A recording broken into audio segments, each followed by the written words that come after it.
Everyone, welcome back to my YouTube channel. आज की class में हम करेंगे अकबर, जो मुगल वंश का तीसरा महत्वपूर्ण शासक था। तो उसके बारे में हम आज कुछ महत्वपूर्ण बातों को करेंगे। अगर आप हमारे चैनल पर नए हैं तो चैनल को सब्सक्राइब जरूर करें। और इससे पहले हमने हिस्ट्री की 16 क्लासेस का रिवीजन कर लिया है। अगर आपने वो ना देखे तो प्लेलिस्ट बनी हुई है, तो वहाँ से देख सकते हैं। तो आज है अकबर। अकबर का शासनकाल था 1556 से लेकर 1605 तक। इससे पहले इसका दादा था बाबर, जिसने 1526 में पानीपत की पहली लड़ाई करके मुगल वंश की स्थापना भारत में की थी। और ये 4 वर्ष ही रहा था, यानी कि 1530 तक। 1526 से 30 तक रहा था बाबर। फिर शासक बना हुमायूं, जो 1530 में ही शासक बना और 1530 से तक रहा 40 तक। और 1540 में बिलग्राम या कन्नौज का युद्ध हुआ, जिसकी वजह से शेरशाह सूरी ने इसको हरा दिया। और इस युद्ध में हराने के बाद शेरशाह सूरी ने सूरी वंश की स्थापना यहाँ पर कर दी। और ये रहा 15 वर्षों तक, यानी कि 1555 तक। 1555 में हुआ मच्छीवाड़ा का युद्ध, और फिर हुआ सरहिंद का युद्ध। सरहिंद के युद्ध में हुमायूं ने आदिल शाह को हराकर सूरी वंश का अंत करके भारत में मुगल वंश की स्थापना दोबारा से की। और फिर ये शासक बना। और 1556 में लाइब्रेरी की सीढ़ियों से, दीन पन्हा लाइब्रेरी की सीढ़ियों से गिरकर हुमायूं की हत्या हो गई या मृत्यु हो गई। और लेनपुल ने कहा कि हुमायूं जीवन भर लड़खड़ाता रहा और लड़खड़ाते हुए ही मर गया। तो यहाँ तक की स्टोरी को हमने देख लिया था। और अब हम करेंगे अकबर। अकबर का जन्म हुआ था, तो अकबर का शासनकाल है 1556 से लेकर 1605 तक। और लेनपुल इतिहासकार ने भारतीय इतिहास के सभी मध्यकालीन शासकों में अकबर सबसे श्रेष्ठ था, ऐसा कहा। डॉक्टर ईश्वरी प्रसाद ने कहा कि अकबर भारत ही नहीं बल्कि दुनिया के सभी शासकों में सबसे श्रेष्ठ था। तो ये दोनों इतिहासकारों के बारे में महत्वपूर्ण बातें हमको रखनी है ध्यान। और अकबर ने 1556 से लेकर 1605 तक शासन किया, लगभग 49 वर्षों तक शासन किया। जो मुगलों का या मुस्लिम शासकों का जो 1206 से लेकर 1857 तक रहे, उनमें सबसे लंबा शासनकाल अकबर का ही है। अकबर का जन्म हुआ था 15 अक्टूबर 1542 को, और अमरकोट नामक स्थान पर हुआ था। और इसके बचपन का नाम था जलाल। और इसके पुत्र का नाम था जहांगीर, जिसे सलीम भी कहते थे। तो सलीम इसको अरस आसियानी कहकर पुकारता था। अगर आपसे पूछा जाए कि भारतीय इतिहास में सबसे लंबा शासनकाल किस शासक का रहा है, तो यह बिंबिसार का, जो 52 वर्षों का शासनकाल रहा है। और ये प्राचीन इतिहास से संबंधित है। मध्यकालीन युग में सबसे लंबा शासनकाल ये रहा है अकबर का। और पालन पोषण सुल्ताना बेगम के द्वारा किया गया था, जो इसकी चाची थी, जो अस्करी की पत्नी थी।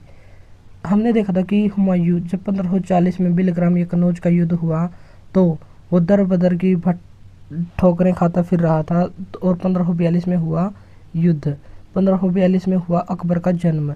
और 1542 में इसी के भाई इसके दुश्मन बनकर इसके बच्चे को मारना चाहते थे। तो अस्करी की पत्नी या सुल्ताना बेगम, जो अकबर की चाची थी, तो उसने ही इसका पालन पोषण किया। और 1545 में काबुल और कंधार पर हुमायूं के द्वारा हमला किया गया, और हुमायूं इससे दोबारा से दूर हो गया। अकबर जब 5 साल का था, तब हुमायूं इसके पास आया था और इसी के साथ रहने लग गया था। अकबर की धाई माँ का नाम था महम अनगा। तो अनगा इसकी धाई माँ बनी थी। गुलाम वंश में जो 1206 से लेकर 350 वर्षों के बाद अकबर बना शासक। तो यहाँ तक कोई भी ऐसा शासक नहीं था जिसने साम्राज्य का विस्तार अच्छे से किया हो, राजनीतिक एकता स्थापित की हो। तो इसलिए ही अकबर को एक महान शासक बनाता है।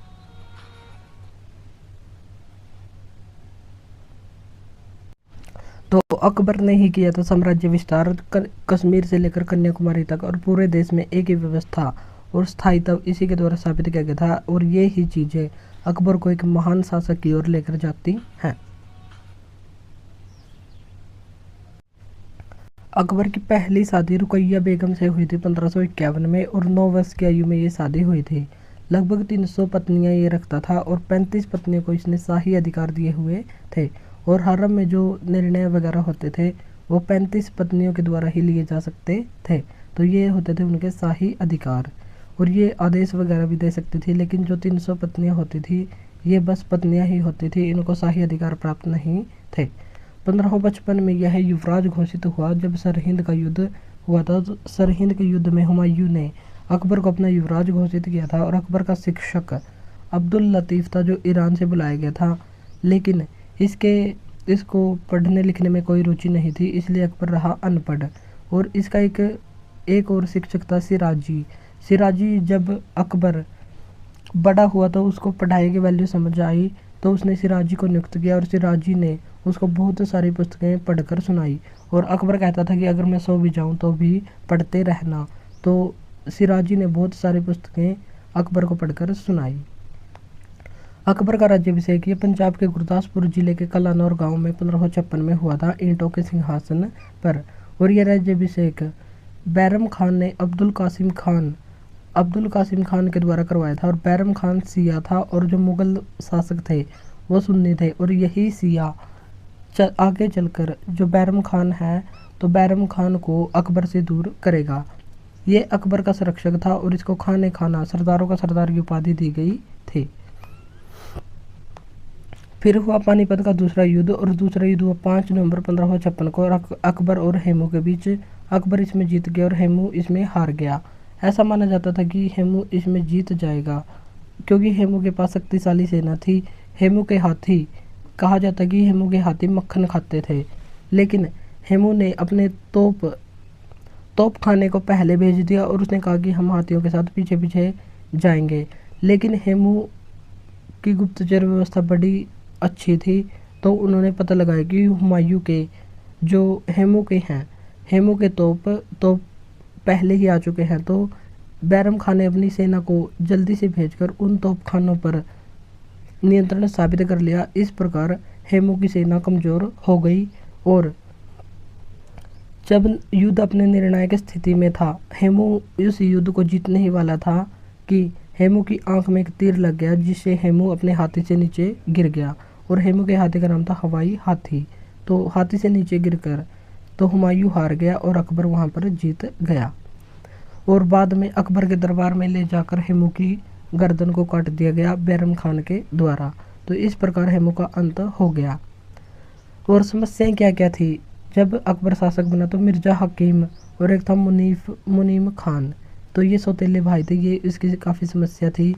सूर वंश जो इब्राहिम सूर था, सिकंदर सूर और आदिल शाह, इनका वंश का अंत किया था, तो ये भी अकबर के सामने महत्वपूर्ण समस्या थी। अब्दुल मालुई जो हुमायूं का एक दोस्त था, फरजंद कहता था हुमायूं इसको बेटे की तरह हुमायूं इसको फरजंद की उपाधि देता था। बैरम खान के द्वारा इसको मराया गया और पानीपत की ओर ये चल पड़ा। हुमायूं जो हेमू था वो हवाई हाथी पर तोप खाने इसने पहले भेज दिए थे और बैरम खान के सैनिकों ने उन पर नियंत्रण कर लिया और अली कुली बेग के द्वारा ये नियंत्रण किया गया था। हेमू जीतने वाला था कि उसकी आंख में तीर लग गया। और अकबर की सभा उस समय आगरा में होती थी, वहाँ पर लाया गया और अकबर के सामने ही बैरम खान के द्वारा हेमू की गर्दन को काट दिया गया। बैरम खान अकबर का संरक्षक था जो 1556 से लेकर 60 तक रहा था, लेकिन माहम अनगा के कहने की वजह से उसे मक्का भेज दिया। और बैरम खान एक सिया से संबंधित था। उसने हुमायूं की भतीजी सुल्ताना बेगम से शादी की थी और कुछ सुन्नी लोग इस वजह से उससे नाराज हो गए थे क्योंकि वो सिया था, लेकिन उसने सुन्नी से शादी कर ली थी। और निर्णय लिया अकबर ने, और जो भी निर्णय लेता था वो अकबर से बिना पूछे ही लेता था। और जितने भी मुगल परिवार के लोगों को खर्च चाहिए होता था वो भी उनको नहीं देता था। और अकबर के दरबार में था कि मुल्ला पीर मोहम्मद, जो आपस में संघर्ष चलता रहता था बैरम खान और मुल्ला पीर मोहम्मद के बीच, तो उससे अपने पद से हटाकर वहाँ पर सिया को नियुक्त कर दिया, जिससे अकबर के मन में माहम अनगा ने जहर भर दिया। और माहम अनगा का एक बेटा था अदम खान, वो चाहती थी कि वो गद्दी पर बैठे और उसकी पुत्र थी जीजी अनगा और उसका पति था शमसुद्दीन। और जीजी अनगा का पुत्र था मिर्जा अजीज कोका, जिसे अकबर का दूध मुहा भाई भी कहते हैं। इन सभी ने अकबर को बैरम खान के विरुद्ध भड़काया और पीर मोहम्मद बैरम खान के पीछे पीछे गया, जब वो मक्का जा रहा था और उसको बंदी बनाकर ले आया। बंदी बनाकर लाया तो अकबर ने उसके सामने दोबारा से 3 शर्त रखी, या तो कल्पी वाला क्षेत्र की सूबेदारी ले लो, या निजी सलाहकार नियुक्त हो जाओ लेकिन कोई भी शक्ति नहीं मिलेगी, या मक्का चले जाओ। तो उसने मक्का जाना तय किया और बैरम खान दोबारा से मक्का जाने लग गया।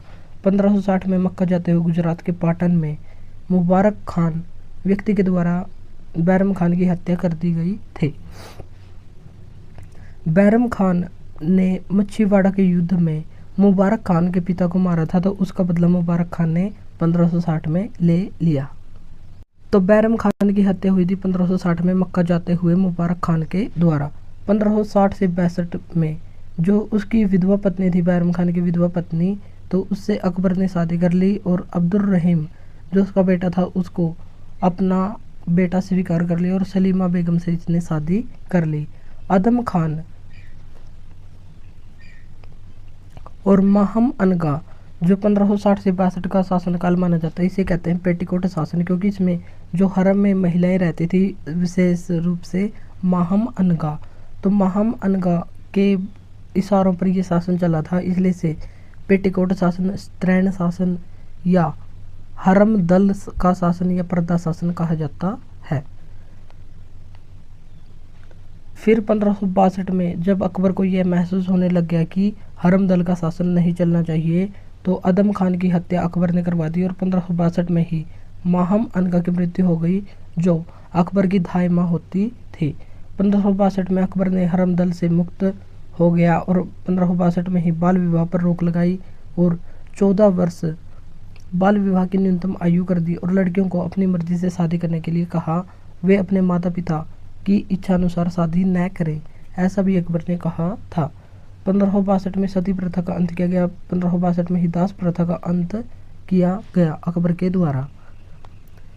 1563 में जो हिंदुओं पर तीर्थ यात्रा कर लगता था उसको हटा दिया और 1564 में जजिया कर की भी समाप्ति कर दी जो 2.5% होता था। बदायूनी अकबर से जलता था और अकबर के जलन की वजह से तो अकबर हिंदुओं के प्रति सहिष्णु था और लेकिन मुसलमानों के प्रति असहिष्णु था, तो ऐसा कहा है बदायूनी ने। लेकिन अन्य इतिहासकारों का मत है कि बदायूनी अकबर से ईर्ष्या करता था, इसलिए उसने झूठ बोला।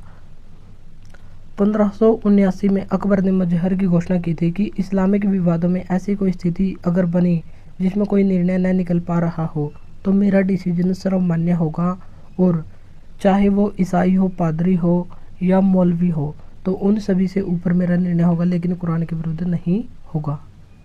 1575 में अकबर ने इबादत खाना बनवाया था फतेहपुर सीकरी में और इसकी सलाह दी थी मुल्ला अब्दुल्ला और अब्दुल नबी के द्वारा। 1582 में इसको बंद कर दिया गया और सभी धर्मगुरुओं का सम्मान करता था और चर्चा करता था ये वीरवार को। और जैन धर्म के जो गुरु थे, जैन गुरु शांति चंद्र, भानुचंद्र, विजय सेन सूरी, हरि विजय सूरी, जिसके द्वारा अकबर को सम्मानित भी किया गया था। और जैन धर्म से अकबर ने अहिंसा का मुख्य विचार लिया था। अहिंसा और इंद्रियों पर जीतना या जितेंद्रिय जैन धर्म का मुख्य बिंदु कहलाता है। और यहीं पर महावीर स्वामी ने ब्रह्मचर्य को जोड़ा था। ब्रह्मचर्य का मतलब है ब्रह्म या परम ज्ञान के लिए जो आचरण होना चाहिए, जिसमें सुख का त्याग होता है, चाहे वह संपत्ति का त्याग हो या शारीरिक हो या भौतिक हो या रासायनिक हो, जो भी हमारा सुख हो तो उन सभी का त्याग करके ही ब्रह्मचर्य का पालन किया जा सकता है। और जैन गुरुओं से प्रभावित होकर ही अकबर ने शिकार वध पर रोक लगाई और मांस खाने पर 9 माह की पाबंदी लगाई कि 9 माह तक मांस नहीं खाऊंगा। और जो भेड़ घोड़े होते थे उनके शिकार पर प्रतिबंध लगाया। फिर आया एक ईसाई गुरु का नाम था मोन्सेरेट सबसे कम प्रभावित इससे हुआ और अगर पूछा जाए सबसे ज़्यादा प्रभावित ये हुआ हिंदू धर्म से। हिंदू धर्म गुरु ये थे पुरुषोत्तम दास और 24 घंटों तक दरबार में अग्नि जलाने की परंपरा पुरुषोत्तम दास से प्रभावित होकर ही हुई। और हिंदू धर्म से प्रभावित होकर अकबर ने पूर्णतः मांसाहार को छोड़ दिया था। पारसी गुरु थे एक दस्तूर मेहर, इनसे अकबर ने सूर्य नमस्कार करना सीखा। 1582 में अकबर ने दीन इलाही धर्म की स्थापना की और इसी के द्वारा एक सुलह एक कुल की नीति अपनाई। और दीन इलाही धर्म को 19 व्यक्तियों ने अपनाया था और एकमात्र हिंदू सम्राट जो था बीरबल, जिसने दीन इलाही धर्म को अपनाया था। अकबर महान क्यों था? क्योंकि उसने भारत को राजनीतिक एकता दी थी, सांस्कृतिक एकता दी थी, योग्यता के आधार पर उसने पद दिए थे, राजपूतों से विवाह और सम्मान स्थापित किया गया था, सभी भाषाओं की प्रगति में योगदान दिया था और सम्मान लगान व्यवस्था ये भी पूरे भारत में लागू की गई थी और विधवा पुनर्विवाह का प्रयास किया गया था, लेकिन इसको लागू किया गया था, अधिनियम बनाया गया था 1856 में ईश्वर चंद्र विद्यासागर के प्रयासों से। अकबर ने सुलह कुल की नीति भी अपनाई थी और इसने अनुवाद विभाग मकबत खाना की स्थापना की थी फतेहपुर सीकरी में, जिसमें बुक का ट्रांसलेशन किया जाता था और महाभारत का फारसी भाषा में अनुवाद किया गया रज़मनामा बुक ऑफ वॉर के नाम से और अकबर के कहने पर अब्दुल कादिर बदायूनी के द्वारा किया गया। रामायण का अनुवाद ये अब्दुल कादिर बदायूनी ने किया, राजतरंगिणी का मोहम्मद शाहबादी ने, अथर्ववेद का इब्राहिम सरहिंदी ने, पंचतंत्र का राइटर तो है विष्णु शर्मा लेकिन अनुवाद किया अबुल फजल ने इसका अनुवाद अनवर ए सुहेली नाम से किया। मुस्लिम धर्म के 5 सिद्धांत है, ये थे नमाज अदा करना 5 बार, कलमा पढ़ना, रोज़ा रखना, जक़ात का मतलब होता है दान देना, और हज का मतलब है यात्रा करना, मक्का या मदीना की यात्रा करना प्रत्येक मुसलमान का कर्तव्य माना जाता है। इसने 1582 में दीन इलाही एक नया मजहब स्थापित किया था जिसको अपनाने वाला एकमात्र हिंदू था बीरबल, 19 लोगों ने इसको अपनाया था। प्रधान पुरोहित थे इसके अबुल फजल और एकमात्र हिंदू सम्राट ये था बीरबल। 1579 में मजहर की घोषणा की थी जिसको तैयार शेख मुबारक और अबुल फजल के द्वारा किया गया था। घोषणा के बाद इमाम आदिल की उपाधि, इमाम आदिल का मतलब होता है न्यायप्रिय शासक, तो इसकी उपाधि अकबर ने धारण की थी। 1582 में दहसाला व्यवस्था भी शुरू की थी जो भूमि माप के लिए पहले होता था गज ए सिकंदरी, लेकिन बाद में गज ए इलाही जो भूमि मापन की एक नई प्रणाली शुरू की।